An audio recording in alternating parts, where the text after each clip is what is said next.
Welcome back, guys. Today, we're breaking down one of the most important concepts in crypto, and that is wallets. Whether you're a beginner or a seasoned veteran, learning about wallets is one of the most important things you guys can do. So, we're going to get right into it and explain to you guys the different types of crypto wallets. So, a crypto wallet isn't like a regular wallet. Instead of holding physical coins or paper, it stores your private keys. Now, your private keys are just a collection of between 12 and 24 random words that act as your password. This all works using something called asymmetric encryption. I'm not going to get into it, but essentially it's a way to securely encrypt and decrypt the transactions that you make on the blockchain. This allows you to have access to your crypto. So there are two main types of wallets, hot wallets and cold wallets. The main difference between hot wallets and cold wallets is hot wallets are actually connected to the internet, like most of the applications on your phone or your browser extension. This includes wallets like MetaMask, Trust Wallet, and even Coinbase. The real problem with hot wallets is the fact that they are directly connected to the internet. Because they are always online, they're vulnerable to the same attacks and phishing and malware that we see in traditional Web 2. However, these wallets are super convenient to use. They allow you to transfer funds seamlessly on the go on your phone and even do fun things like manage your NFTs or get into some DeFi stuff. So while hot wallets are much more risky, they are still a big part of interacting with Web3. There are many platforms out there such as Coinbase, Kraken, and also crypto.com that will hold your crypto assets in an account for you. This is not the same thing as a wallet. That is because they technically have the private keys to these accounts. They hold your crypto for you and allow you to have access to it. The problem is it's not truly yours and they can shut down trading at any time, which they have done before. So the best way to make sure that your crypto is in your possession whenever you need it to be is by keeping these assets on a cold storage wallet or hot wallet to self-custody. I know you guys are smart enough to understand that if a hot wallet is connected to the internet, then a cold wallet must not be connected to the internet. Shocking, I know. Which means they are not vulnerable to the same attacks, hacks, or malicious software that hot wallets are.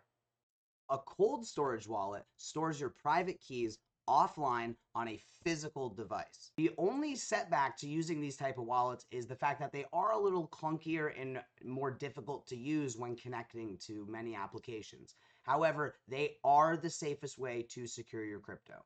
Some of the fancier ones have screens and buttons, while other ones are very simple and you just plug them into the computer.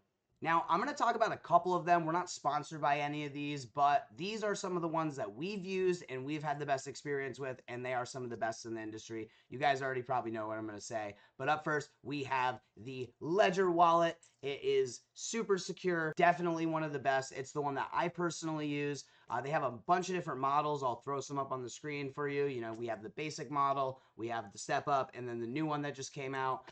They all work the same. They store your private keys and they do not connect directly to the internet. So you don't have to worry about hacks or getting your crypto stolen. What's cool is you can manage these wallets with different apps that connect to the wallet from your phone and your computer. You can actually very easily look at your portfolio, manage things, and it's a pretty seamless experience. The next one, I have a lot of friends that use this one. It's still just as secure and is a great product. It is the Trezor wallet. The one thing I will say about the Trezor wallet is it is a little bit cheaper and it has the best open source software. So I can hear you all already. What one should I get? Just tell me which one I should use. A hot wallet or a cold wallet? The thing is, you kind of need to use both of them. And here's why. If you're trading every day, or if you're interacting with smart contracts constantly or doing NFT trading, it is smart to use a warm wallet because they interact nicer and easier with these new applications. However, you want to fund them with small amounts of money to make sure that in case something happens, nothing is compromised and your main bag is still sitting in your cold storage wallet.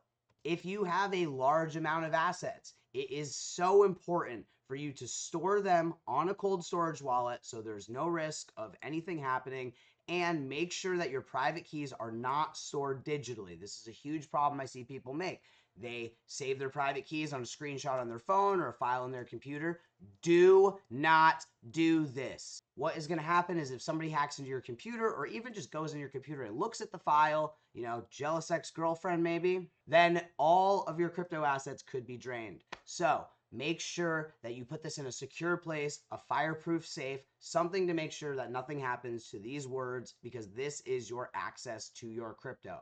As they say, not your keys, not your crypto.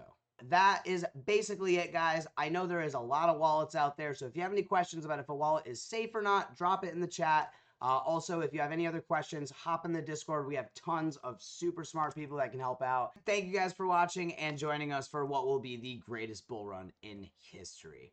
Have a good one, guys.